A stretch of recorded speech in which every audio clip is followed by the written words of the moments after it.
Yeah, right. All right, guys. Well, welcome to our meeting. This is me and Mindset Club. I know I see a lot of new faces. I see a lot of faces that I've seen before. But today, what we're going to be talking about is squares in your circle. Okay, understanding who and where you are. And today, me and John were actually talking, but we're going to make this 2 parts. Okay, so hopefully you guys really enjoy this first part, and at the end, you're definitely willing to come out to the second. But just to give you guys a backdrop of who I am, for those who haven't been here, basically, how this came to be is I was very involved in sports in high school. All through my childhood, all I did was basketball. And it came to a point in my junior year that I had a double fracture. Okay, I broke my arm. It was just really, really bad, and I couldn't play ball for a while. Of course, so I was rehabbing, working to play back again. The summertime came. I had all my college looks, and I broke it again. Okay, and the second time I broke it, I had to have surgery. And it was really a point in my life where it really slowed me down. Okay, because anybody who's done sports, you're really like focused, and the only thing you see is the sport that you're playing. So it really was an opportunity where I got to get in touch with a lot of other interests. I started reading a lot more. And I started really just developing my mind. And then that's kind of where this whole concept, me and that Mindset Club came. I also got to meet John my freshman year in college. And from there, we just been real tight. And for those who've been coming to our meetings for the past year, 2 years now, we've been doing this. So yeah, so he did start everything in 2012, and then I jumped on board. So before we go any further, man, how y'all doing right now? Great. Huh? Yeah, just okay. That's what's up. So that's good because our goal is to make sure that y'all leave better than y'all came, and it sounds like we're not gonna have to do too much for that to happen. So that's what's up. Co-founders, that's Joe. I'm John. A little bit about my story. I'm from Austell, Georgia, right down the street from Six Flags. So if you've been to Six Flags, you've been to my hometown. I got down here in 2006. At the end of my first semester, my GPA began with a decimal point. And so, I worked real hard. Of course, I had to in order to still be here. And, I graduated in 2012 with a degree in chemistry. And then, I just got my master's degree. And so I'm doing what I love right now. And part of the reason that took me so long to graduate was because I was figuring out how to be okay with doing what I love. Right? Does that make sense? All right, cool. So that's a little bit about me. So a little bit more about MMC. All right, we believe knowledge is the new money, and then we also believe that your mindset determines how you spend it. Because how many people know folks with a lot of money, but they're just broke on another level? Exactly. Names go on. You can talk all day. Allen Iverson. Like I said, all day. Chris Tucker. So this quote really stands out to us, man. It hits hard, and actually somebody that we really hold in high regard said it to us. But you can't book a world-class lifestyle with a buddy pass mindset, right? So for anyone that's traveled, that buddy pass, you gotta ask homie for it. Hook me up with that so I can ride here. You can't travel during certain blackout days, all this other. No, you gotta go full out if you want to live that type of lifestyle. So your mindset has to be on point. So that's a bit about us. And if you see these 5 words up at the top of the screen, these are things that we consider to be very important, both in here and out of here, that will make sure that you're successful in life. So the first thing is presence, right? So there was a study done with Princeton seminary students, right? And so all of the students were told that they were going to have to give a sermon. And so half of them were told they were going to give a sermon on the Good Samaritan. The other half was going to give a sermon on something different. And so they were given time to prepare, and then they had to walk to another room to give the sermon, right? So on the way out, each of them passed an individual who was on the ground hurting.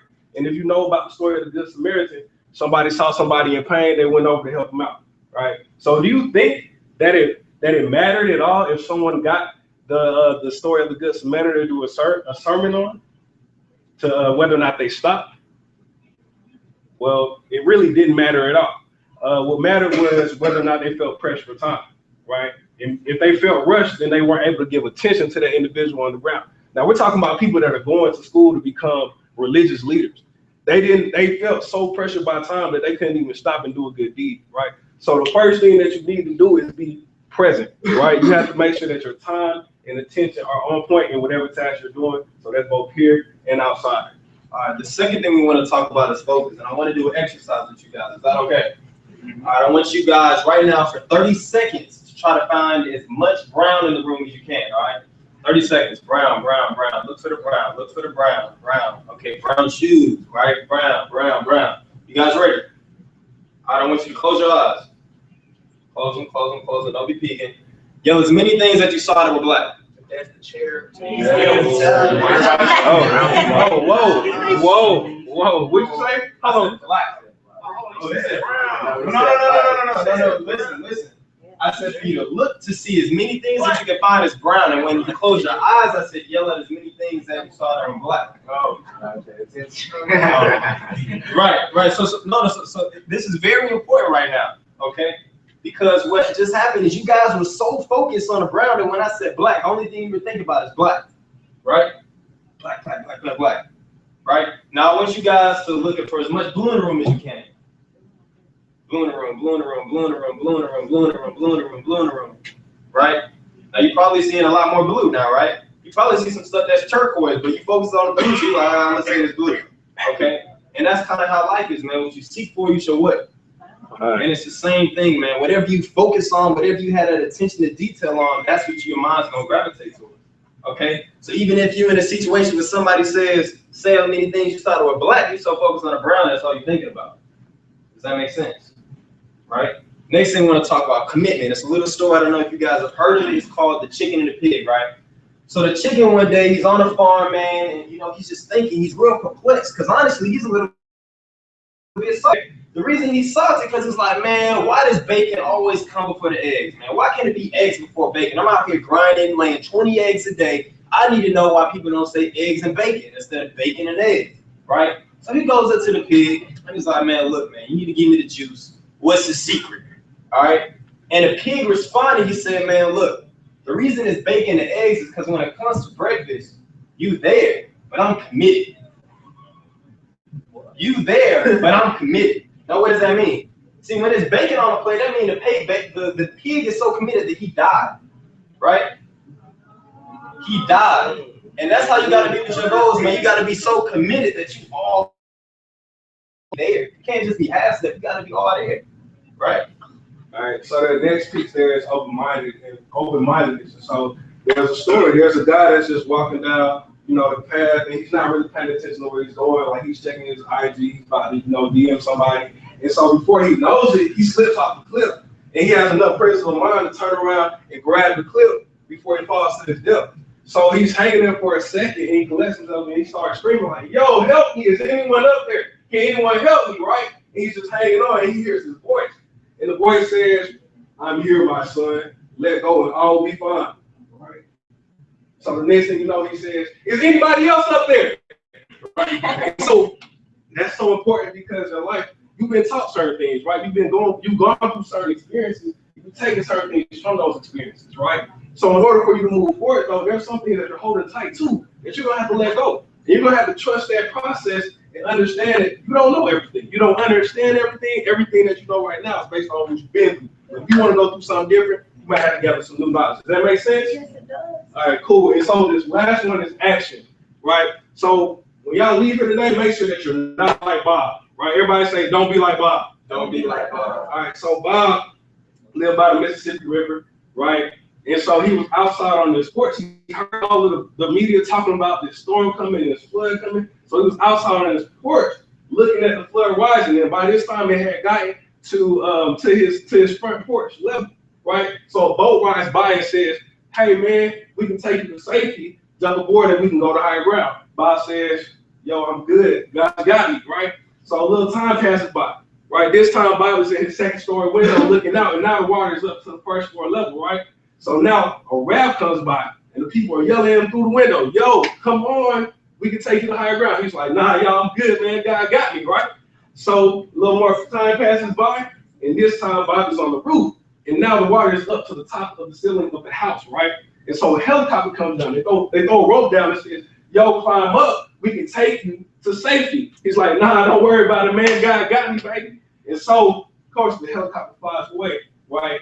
The water continues to rise, and Bob eventually drowns, right? The next thing you know, Bob is in heaven talking to God like, yo, what's up, man? I thought you had me. And God was like, man, I sent you a boat around me and a helicopter. What more do you need to do, right?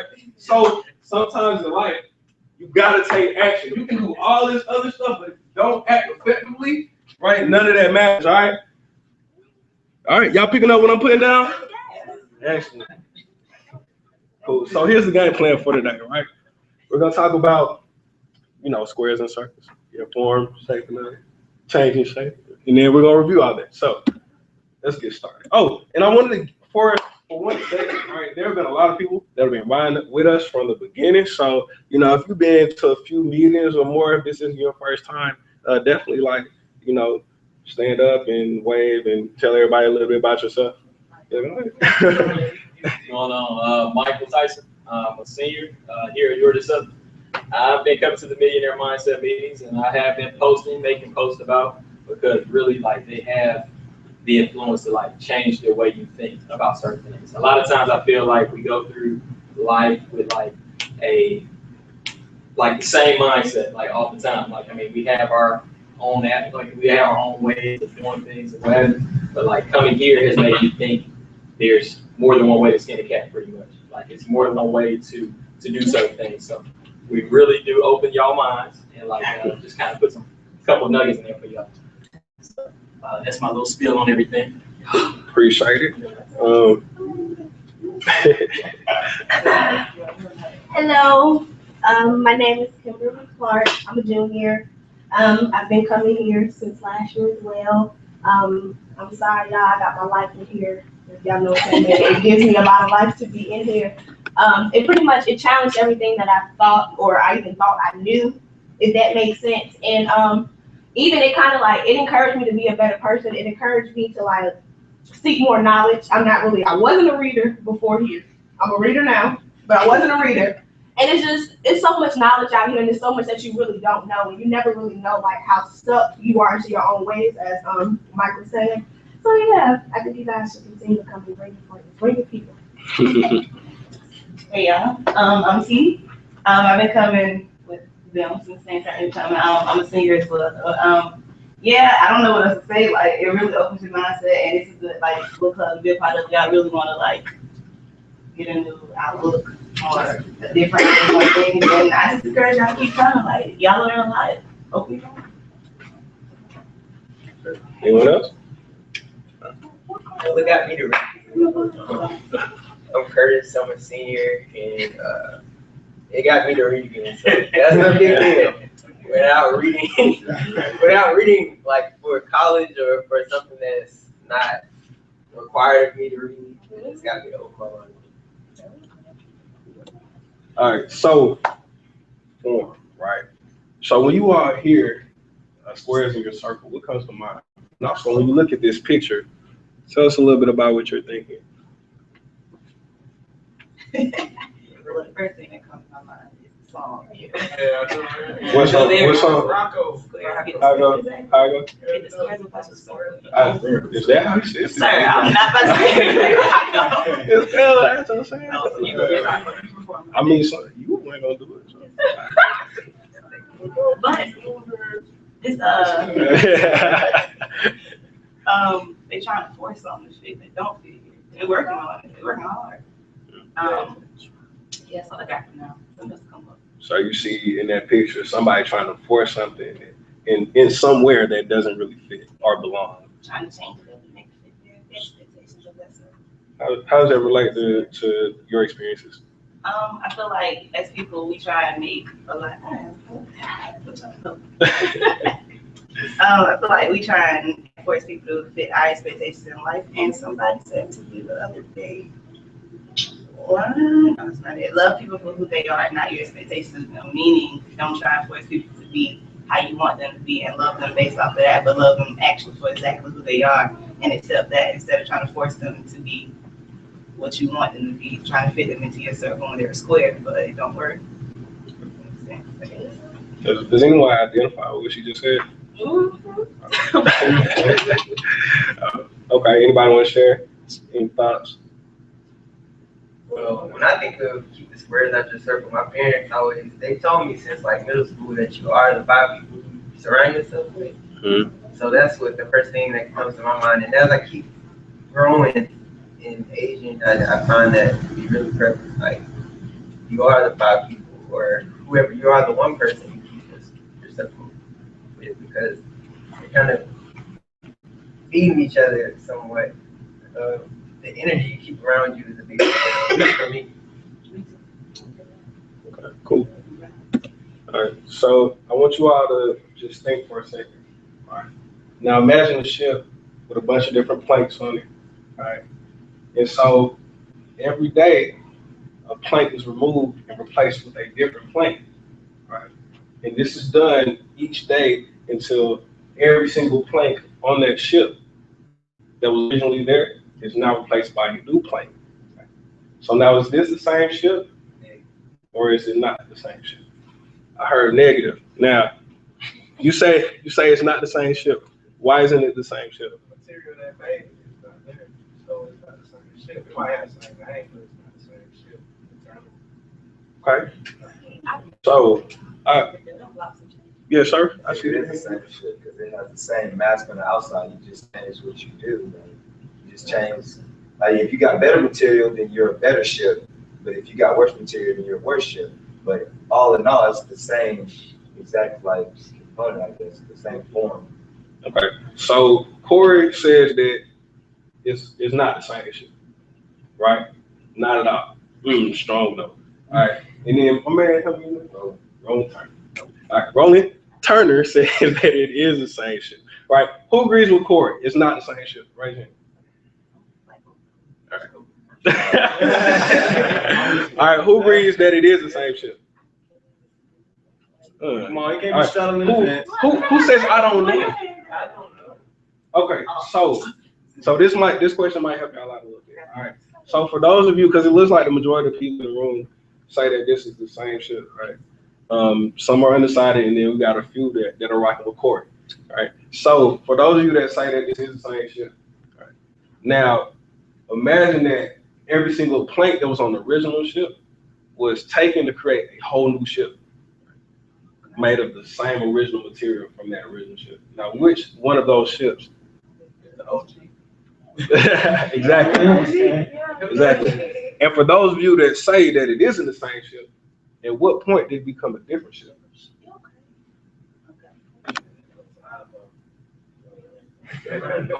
So for my question, I'll have to answer. Yeah, if they was to take the same material, I'm gonna say if they was to replace that ship with new material, okay, we got that. That's the same ship. But then if they was to make a whole another ship, but that old material, design, same design, same exact everything with the old material. They took all the old planks of that old shit and made A whole nother ship. Yeah. So they eventually like refitting the whole ship, like they taking the little anchor. That sound like marriage right there. It's exactly the same, man. Yeah. They just put it together and reassembled it. Can y'all repeat the question one more time before I give you my response? Okay, so imagine if they took all of the, so originally you had a ship, right? They took every single piece of the ship off and replaced it with entirely new pieces, right? Do you have the same ship? If you think that is the same ship, right? What if they took all of those pieces and made a new ship with those old pieces, right? Yeah, I personally feel like it's the same ship because it's almost like this. My Toyota Corolla, it's not sitting in the parking lot, but if it was sitting out there in the parking lot, if it was just spray painted to a black color, it's still the same car, just a different color. You see what I'm saying? Is it? Oh, yeah. Like if I was like, man, what Mike at, man? I'm looking for Mike right now. He should be driving on the street right about now at 827 in a white Corolla. Where's Mike at? And I see a black Corolla pass by. Yo, why is that car black? Why do I even care that it's black? Because I'm not looking for that car. I'm looking for a white car, right? So is your car? Do you have the same car? It's the same car. Same ship, just a different. It's just an Like experience. the same form and quality, so like you got more quality. Still gotta get the oil change. So how does this relate to your identity as an individual? I feel like you're trying to pull us into the direction of if a person changed on the inside, are they still the same person? That's what I was Are they? I don't know. I mean, Yes and no. Yes, they are. Yes and no. Like like the criminal can change in a sense, but that, like y'all still go call him a criminal just because, you know, he did that one thing, or y'all go move on with it. It's pretty hard for this. I guess it's all perspective. I mean, Some people can say that's their nature. I don't know. So what's your perspective? I mean, if I knew that ship when it was the old ship, then I would think it was that ship. But if I knew it like refitted in like a whole new ship, I would think that was the real ship. What about you? Like if I was to change as a person, and let's say my friends and stuff like, oh man, Corey fake. Now they look at me differently. I mean, I'm still Corey, but I'm just different now. I'm not the same Corey. So let me give y'all a good example, right? So I've been talking to my dad since I was like 14, right? But if we go around the family, I'm still Little John. And he's Big John, right? They always, until I do something about it, they probably are always going to refer to me as Little John, even though I'm 6'1" and he's like 5'9", right? So has my identity changed? Am I the same person that I was when they gave me that nickname? And why are they still calling me that name? But he was a child. He's a grown man now. He can't be the same. He's trying to play with Legos. And to knock on the comment that you made about criminals, right? The rehabilitation system is supposed to rehabilitate. But how many of you all have heard of individuals coming out of the jail, prison, industrial complex, these ex-cons not being able to find a job? Everybody. It's hard to find a job if you don't have a criminal record, right? Yeah. But especially if you're an ex-con. Now, doesn't matter if that individual changed. They might know they changed. They might not ever commit another crime, right? But what about society? So is a new ship or the same ship? It's about perspective. But we're gonna talk about that in a little bit more. So pretty much it depends how you shape it up, right? Are you changing shapes? Because that's really the biggest thing. You have two significant events in your life. How did it impact you and how did it impact others? And how did it impact your walk, right?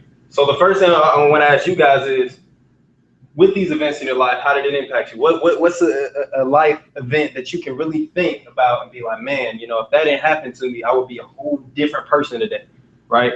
The person I am today, it would be completely different if this thing never happened to me. Both of my parents going to Iraq, so I had to go to Virginia. How do you feel like that changed you? It changed because it was different when they got back, because I was so used to my auntie like telling me everything that it was kind of like a clash, and I had to get used to them again. So I learned how to change really fast and fast. Okay. Anybody else? How did that impact the other people in your life? I mean, my parents, they was in Iraq, so I mean, they were sad. And then my auntie, she had to learn how to take in 2 new kids. So I mean, that made everything change. We had to adapt and get along, learn each other. So. How about the teachers? Teachers, when I came back, they still thought I was like the immature kid, but then I grew up, so they was like, dang, they realized it.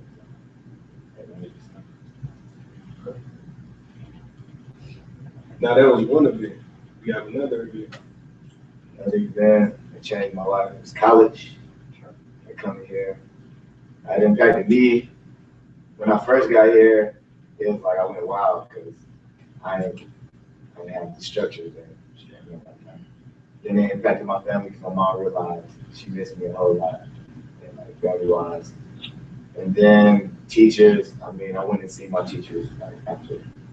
So I went back to the community. About the My wallet, no, I ain't have no money. That it went from like 100 to 0, like the opposite of what Drake said. Because I was living good, and I realized how people live day to day. Like I feel like I kind of lived pretty good in my life, and then when I got here and I realized I had to work for stuff, that brought even more stress because I never worked for anything. I just got it. So, anybody else want to share? I'll give you guys, like, for instance, a personal one that I shared earlier with. One of my bigger life events was when I broke my arm that second time. Because before I was a person who was going to be in the gym 6 hours a day, 7 hours a day. You know, I really wasn't involved in school where all I thought about was basketball. But when I broke my arm, it really forced me to kind of slow down. And when I began to slow down, I started to, you know, realize, okay, I have other interests than just playing ball. You know, I have other skills that I can put to use. Right. So when my arm, you know, came back better, it was just different to see people's perspective of me change. or have not changed or haven't changed. You know, they still might think of me as the guy who was not involved, or the guy who only wanted to dribble the ball all day. But I'm not that person anymore. Okay, that was an event that changed me. You know, externally, I may look the same. You know, I still look like Joseph. You know, it's not like I'm dark skinned now and I used to be light skinned, but not at all.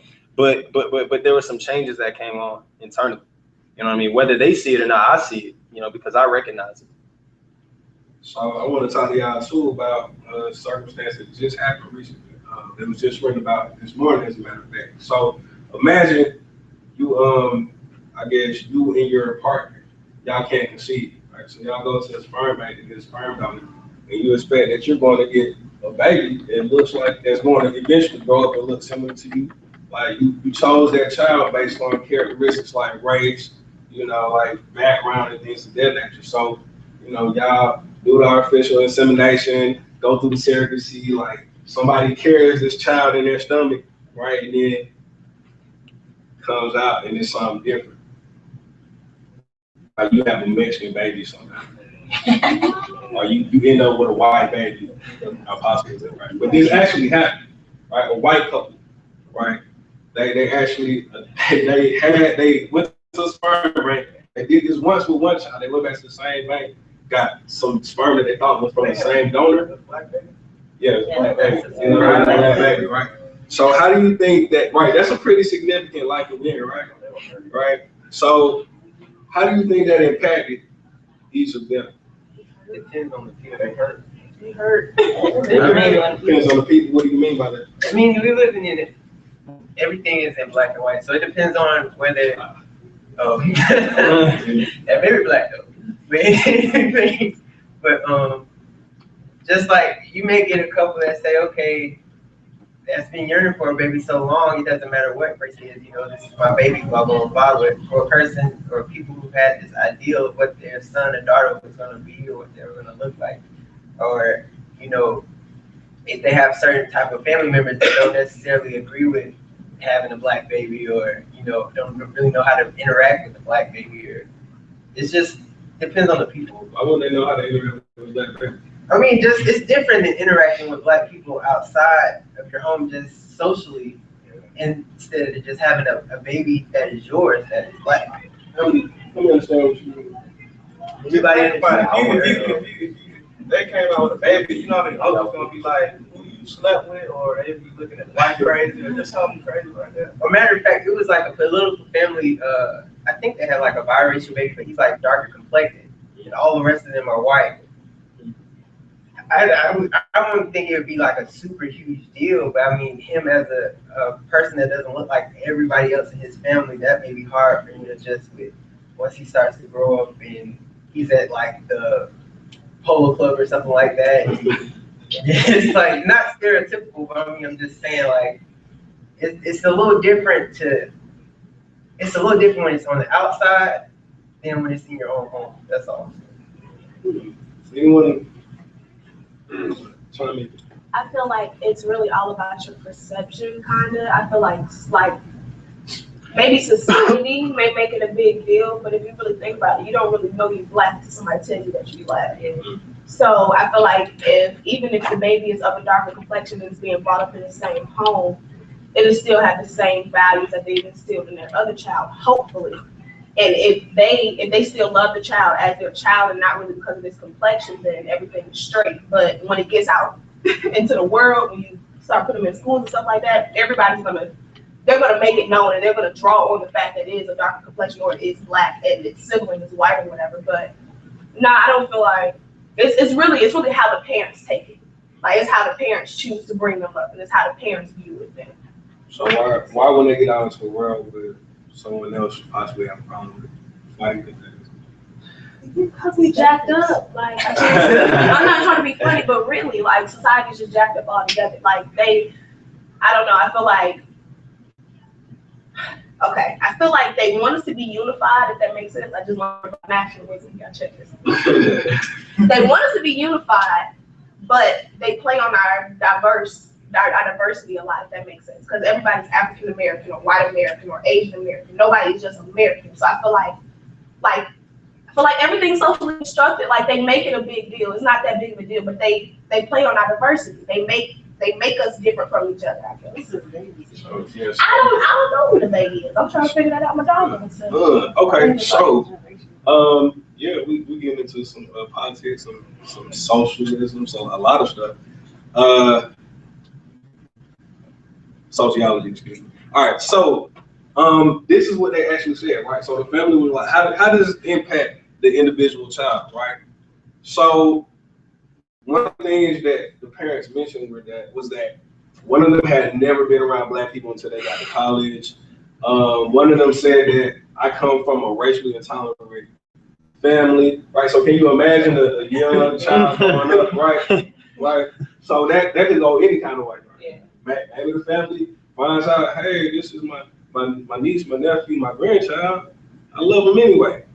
Or they might be like, young Black, Black, so but yeah, I'll come here in just a second. So that could have all types of impact on the child. Now, how does it impact others?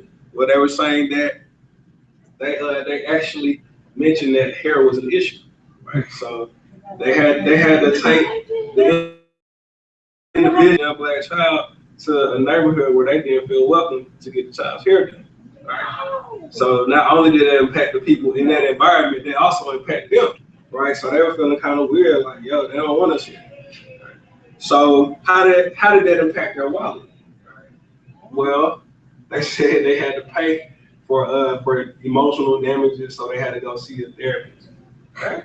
Yeah, you know, they had to pay. Is this real life? This is a real life conversation. This really happened. People said it. Right? The Black people probably went off when they're like, what the hell? Like, why are you here? Black child, get your ass back out of here. You know, we have a very strong lesson in mentality. Like, you know the other person in the room. Like, if you're in a group of kids, you'll know quick that you're the adult, right? You know, if a kid is around a group of adults, they'll know quick that they're not an adult. We sense that, right? So it's not just a race thing. We've been conditioned to kind of seek out the other. Right? I'm not sure exactly where that comes from, but that's something I do want y'all to notice. So while we're talking about shaping up and how you become the shape that you are, what you have to realize is that there are all types of things that happen to you all throughout life, and they impact you on different levels, right? And since finances are so important, a lot of times we look straight at money. Like, I know some of y'all think like, yo, why are we talking about dollars right now? But the fact is that money isn't, if you really want money, then you don't really need to learn about money first, right? The first thing you need to learn about is yourself, your habits, the things that are most important. Because all money does is expose who you are. Let's get it, right? So this is why we're spending time on this stuff right now, all right? All right, so I want you guys to really think about two questions. Is one, have you changed shape? And two, do others see you as a different shape? Okay, because this is really what happens a lot of time. Like you said, man, we had two different opinions. One person was like, man, that's the original version. That's an original ship. It don't matter. That's the one. Other guy was like, oh, that's a different ship. You know, it's totally different. The same thing happens in life, man. Okay, because what happens is you may change, okay? You may go through some development. You may go through some things that 3 years from now is going to make you a different person from the guy you were 3 years ago, right? But you're going to have two people in your life. You're going to have the first person who's like, man, no, that's the original person. That's the same person I knew that was doing A, B, and C, okay? And then you're going to have the other guy who's like, oh, man, he looks the same, but I can tell something's different about this guy, right? Something's changed about him, right? And that's who you have to recognize, because a lot of times you may not be a square no more. You may be a circle, but a lot of people are still in return. But a lot of people, what they're going to do is they're going to bring back their old experiences of you, of who they thought you were, to bring you back to that person. But that's when you got to realize your perception of yourself and focus on the person you are now, not the person you were. Does that make sense? Yes. Right? So that's really what you guys got to be careful around, because what'll happen is if you still hanging around some squares, but you a circle now, them squares gonna pull you back, right? Even though you a different ship, you done lost all the planks, right? You the new and improved, right? You used to be the 04 version, now you the 2014, right? Okay, we got a new engine, we cruising on the oceans, right? But they don't notice that, right? So that's what you guys got to ask yourself, man. Have you changed shape, and do others see you as a different shape? That's an interesting thought. What you thinking? Yeah. I'm just thinking about personal experience. Honestly, my story and your story run parallel. High school, I was a transport athlete. Junior year, I broke my wrist in 2 places.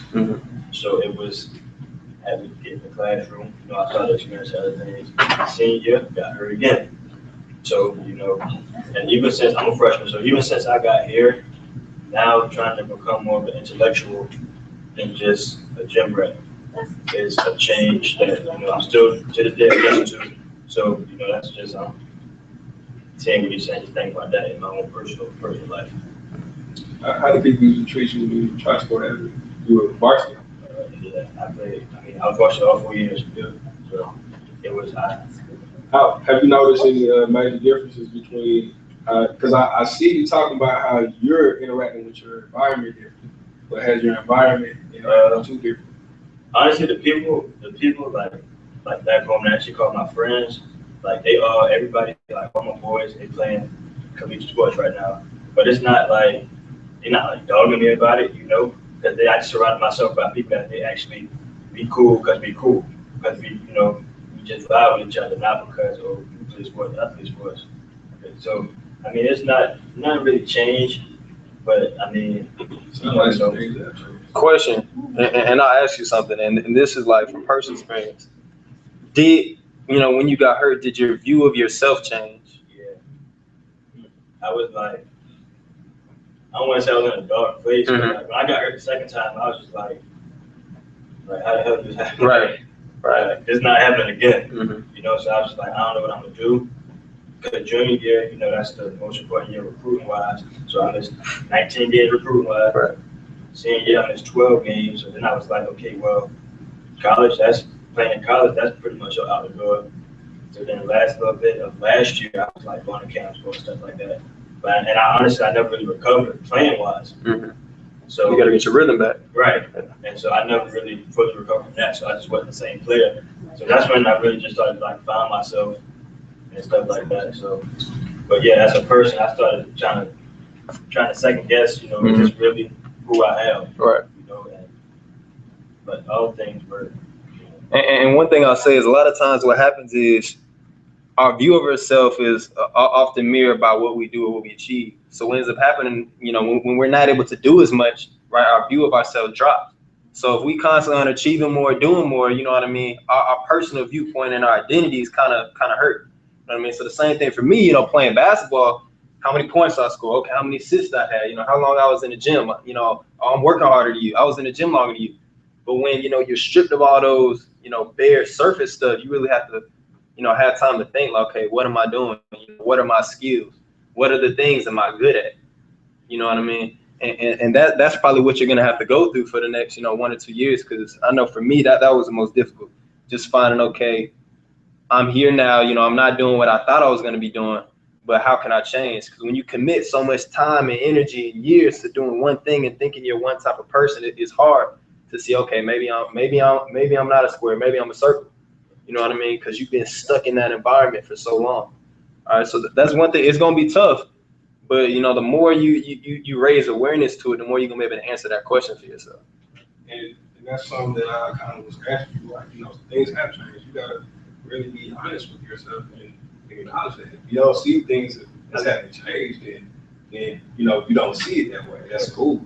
Where sometimes things change and we operate in a little bit of denial. We say it's not really that different, and then you wake up one day and you're like, dang, it really is different. So it's up to you as individuals to kind of be real with yourself, and only you know what is true and isn't true and how you feel. Right?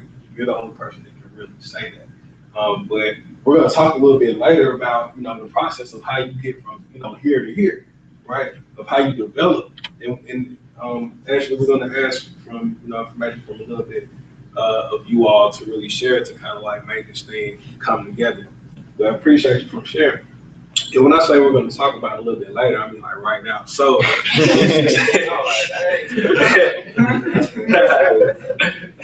so this is actually called, you know, this is ecological systems theory, right? Y'all don't really need to remember that, but just understand the concepts that we're gonna be talking about right now, all right? So you have different levels, right? It's levels to this. Man, I mess with weed. That's like the only time I mess with weed, right? So you have an yeah. So I'm old, outcast is old school. That's crazy. Anyway, so we had this individual, right? He represents every single individual, or she represents every single individual, right? And so you have your different levels. This is the microsystem. So this is how people interact with other people. So right now we're in a microsystem, right? If you're at home, that's another one. If you're at school, that's another one, right? So then you have the mesosystem, which is it describes all of these other systems interact with each other, right? So when things go bad at home, have you ever just woken up and had a bad day? It just started like maybe your mom just told you the wrong way to clean up your room. You know what I'm saying? Maybe somebody called you in the middle of a presentation and your phone wasn't on silent. You know, maybe it was your mom. Maybe y'all gonna talk later. You gonna have some words for it. But you know, the point is that what happened for the rest of the day, right? There might be some days where you affected your environment and you didn't even realize it, right? People might have asked you like, why you look like I'm dark skinned, right? So people ask me all the time, why you mad, right? Why? What's wrong? You good, bro? Like, people used to ask me that all the time until I started smiling more. But that could have been me projecting something that was going through in my life, right? So that's what I need y'all to understand. So these connect, right? So stuff that goes on in your basic level, let's call it level 1, can affect how all of the different levels interact, right? So not only does your environment affect you, but you affect your environment. All right, so I saw this picture, right? And there was this baby, he just looked like an old man. And he was like this, like saying, y'all might have seen, I saw on Instagram. And so he was looking like this, and they were like, man, what is his job? Because he looked like an old man. So man, like that.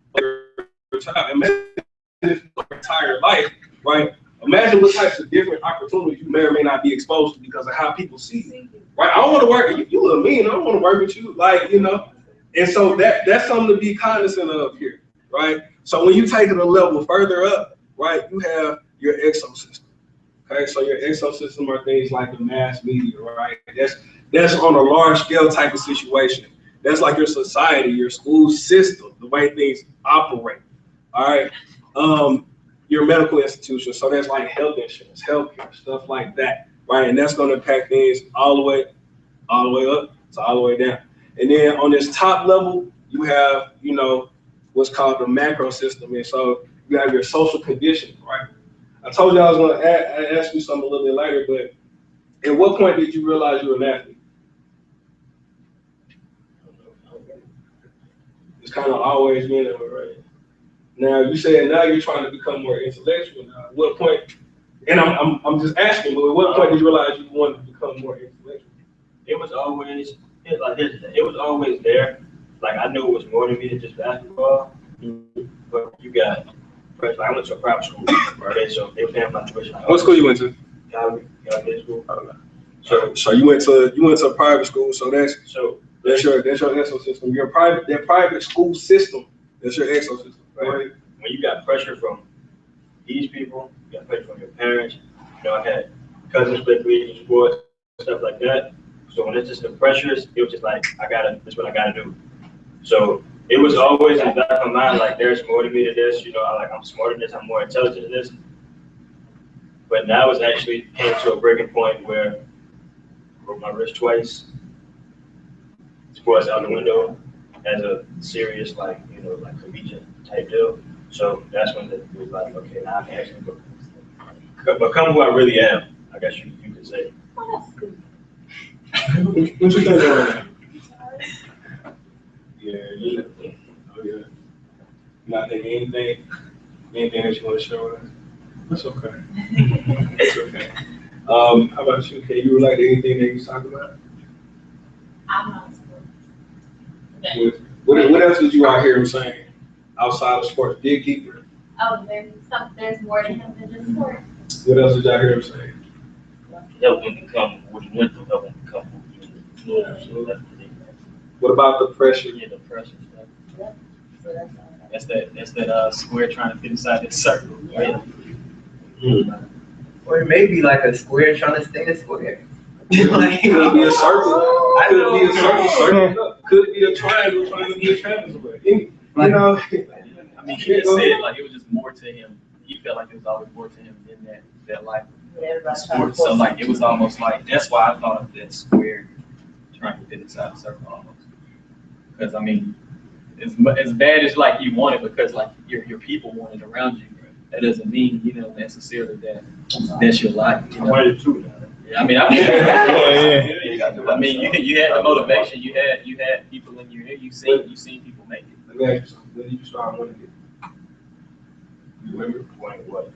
Whenever it is. To go pro, to go collegiate. When did you start winning it? That was, I started wanting to play collegiate sports after, I started, once I got AAU real hard, that's really when it started, because it was, why'd you get an AAU? Who does it? Did everybody play AAU ball here? I'm saying, like, if you play basketball, and you actually, like, if you're not just like recreation leisure, like, if you actually hooping, that's just the way it works, right? That's the system. That's am I lying? Like, I mean, that's just how it is. Now, I'm not asking this for me. I'm asking this for everyone, right? So now y'all think back and some of the things that you all believe to be true, right? And some things that you identify as and identify with. When did I realize I like Barbie dolls, right? Yeah, when did I like? Wait, it is okay. You're absolutely right. Social construction. But anyway, so when did I realize I like what I like? How do I know I like what I like? How? And so this kind of describes that thing that's always going on, where you have an individual that's constantly pushing against external forces and external forces that are constantly pushing against the individual. So you have to constantly find balance in between the two. Sometimes when major events happen, right? For me, I got hurt as an athlete my senior year. My grandmother died, right? And we're talking about athletes right now, but let's talk about something else. Like I was supposed to be on Ritalin, if not for my dad, right? My dad said, no, he doesn't have a problem. I hear that he's squinting a lot. Maybe he needs glasses. You say he's talking to his fellow classmates, right? Because he's done with his work soon. Maybe he needs more work, right? My parents had to come back in and tell them, like, yo, maybe there's something that needs to be happening different here. So I end up being put in gifted classes, right? So understand how many times that happens. Understand how much an external system pushes on the individual, right? And how that individual responds. That happens all the time in different cases for different spaces. But understand that there's that constant tug of war going on. We're constantly trying to define ourselves while other people are constantly trying to define us. So when I ask that, when we talk about the shift of whatever that is, thesis, yes, thank you very much. That's kind of that balance that you all have to strike, right? Which force is stronger? And it depends. When you're little, the external force might be stronger in some cases, right? You ever, if any of y'all have ever been around babies, man, it's a struggle, right? When they're first born, you weren't on their time, right? So in that case, that baby is stronger, is pushing stronger on this environment, right? So this is what I want you all to take away from this, right? So you talk about nationalism, right? National country. If you were born in a different country, what sport do you think you might be playing? Say you were born in Nigeria, national independence day. Soccer was the sport I would excel the most at, but I just didn't like it. Like Kennesaw State, I had an offer from Kennesaw State to play soccer, and I was just like, no, I ain't doing that. But football, yeah, soccer. Cool. So what if that was the only sport available to you? I would have a choice. I mean, I would have a choice, but I mean, you would have. Your choices would be limited. My choices would be the same. Well, I mean, if soccer was the only sport that you had at your high school, if things were different, then you would be doing things different. That's the point here. That's all. So the last thing is the chrono system. So that's the timeline, right? So when we talk about context, that talks about now, right? So everything that happened before now helped to create.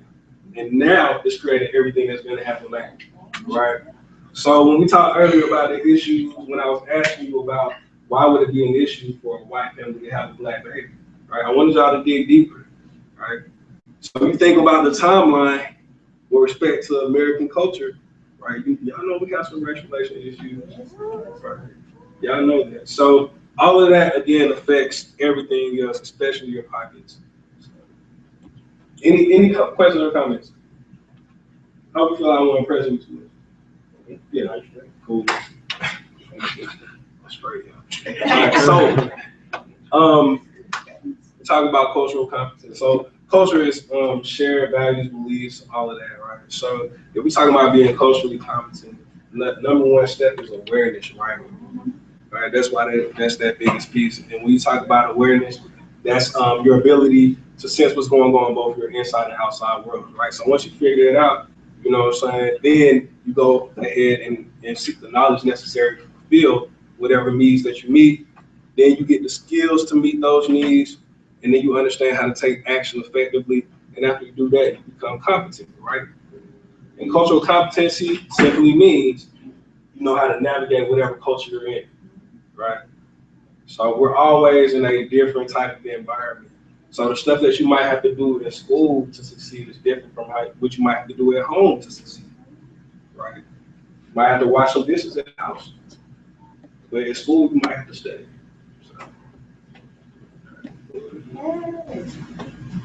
So pretty much what this is called Kobe's quadrant. All right, and this is very important because when you're trying to find your shape, there's a couple things that you either need to be doing or you don't need to be doing at all. All right, pretty much this kind of breaks it down to the things that are kind of important that you need to be doing, and of course the things that you don't. So first of all, you got quadrant 1, right? Quadrant 1 is your urgent things, right? Crisis, mom called you, right?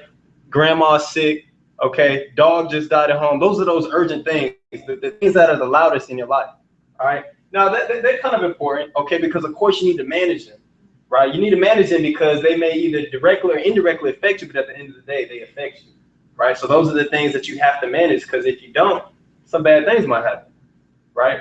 But when you move over to quadrant 2, those are the things that you really need to focus on. And what's funny about quadrant 2 is quadrant 2 usually are the quietest things in your life, right? They're the smallest things that you really don't notice, right? That book you need to be reading every day, okay? Right, that homework you need to be getting done that's due at 12 o'clock or 11:59, right? It's the quiet things, okay? So it's the things like preparation, planning, prevention, right? Prevention, that's what's so important because neglect, right? Neglect, it can start as an infection, right? But if you don't take care of it, it's gonna become what? A disease, right? You eat that first Twinkie, you don't see that 30 pounds that's about to come on, but you just keep eating them and then a year later, boom, it's there, right? Because you neglected it. Right? You ate a Twinkie a day, but what? You didn't do a crunch a day. You have to have balance. If you're going to do one, you got to do the other, right? So those things that as you shape yourself, you try to find yourself, you got to make sure you're working on. Because if you don't, you're going to get lost, right? And then you have quadrant 3. These are the things that you want to avoid, okay? Interruptions, right? Some calls from negative people, right? I know some of you guys got that one negative friend.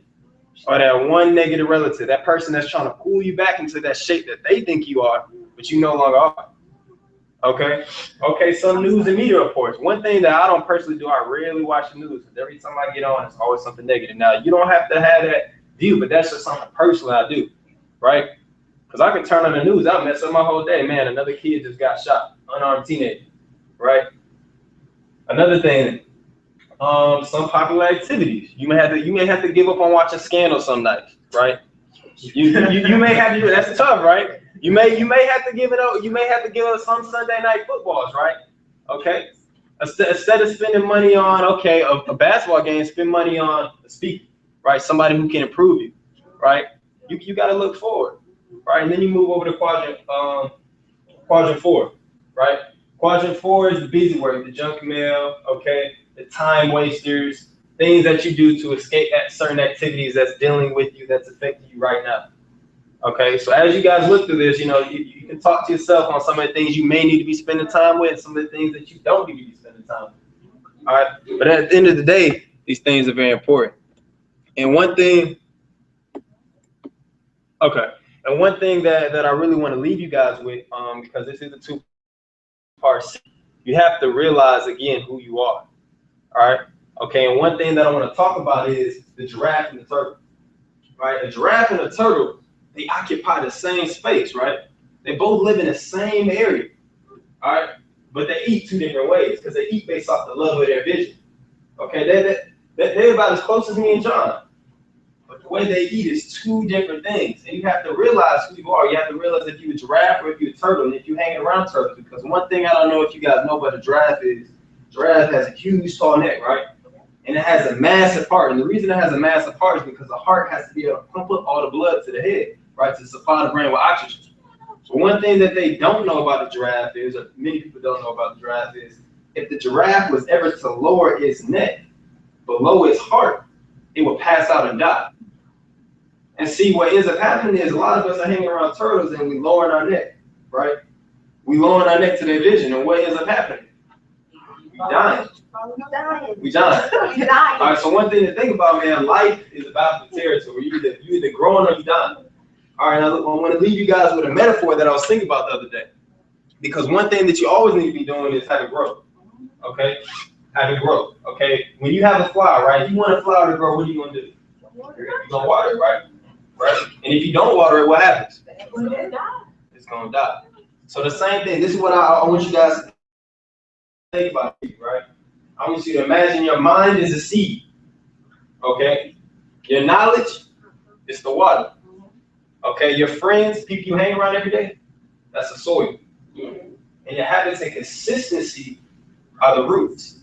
Okay? Because your habits are what's going, your daily activities, right? Those are the things that's going to hold you down, keep you planted. Your friends, those are the people that when you're having a bad day, you need some extra nutrients because the soil does supply nutrients to the plant, right? If you plant the wrong type of soil, it's not going to be strong. Same thing with your friends. They're kind of your support system, right? So you need to evaluate your friends, all right? And of course, the knowledge, right? The book of that, okay? If you want to learn how to shoot basketball better, what are you going to do? You're going to practice, right? If you want to learn how to get more money, what do you maybe need to do? You maybe need to read a book about money. You maybe need to hang around some people that have some money. Okay? So I hope you guys enjoy this, but next time that's really what we're going to be talking about, how those influences affect us and whether they're allowing us to grow. Cool. So y'all know we spent the early time just talking about what it means to, be who you are, right? We talked about identity. So that's your form. Then we moved on to talking about shaping up. So how do you become who you are? All right. So that last piece, I don't know if y'all heard it, but change and shape, right? That happens.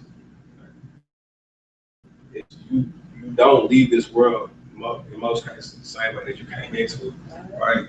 So the key is, are you intentional about it, right? Are you purposely changing? And that's kind of the tool. Those are the tools that we gave you. We gave you foundational tools to understand that, I'm gonna be changing anyway. I'm actually changing more often than I'm not. Right? Every 7 years, every single cell in your body is completely replaced. Right? So you're constantly going through some type of transformational process. But the thing about it is, like Joe said, you're either growing or dying. There's no in between, right? Even if you think about sports, right? You either win or lose, right? You can tie, can't you? But who goes into playing to win in most cases, right? So a tie is not a win. It's more of a L. Right? So I need y'all to understand that. So now that you understand that you're changing anyway, now you can take control over that and actively become the person that you want to. We're gonna talk, like Joe said, and Kurt said earlier, something along the lines of, if you hang around 4 grown people, you'll soon see the 5th. So we're gonna start talking about ways that you all can actively become the people that you all want to become. So y'all have any questions or comments before we wrap up? If you want to follow us on Millie Mind Club. At Millie Mind Club on Instagram. We'll be posting a lot of different things we're doing in the next couple of weeks. And if any of you guys have requested to be a part of Millionaire Mindset Club, just talk to me afterwards. Okay, so we have anybody in the room who's gone through my involvement and done that? Just talk together. So our next meeting will be on the 15th, and so if you're interested in being involved in any way, shape, or form, even if you want to present, because we love giving other people opportunities to grow and develop. So just let us know. Just let us know. So, we appreciate it. I have a comment. It has nothing to do with this, but if you guys are looking for some volunteer hours, no, nobody. This Saturday, we're volunteering with the Restore Habitat for Humanity. We're meeting in the Union at 10:30. I'll be there. Meeting in the Union at 10:30. We're heading out of here by 11. And well, I'm telling you now. Yeah, is this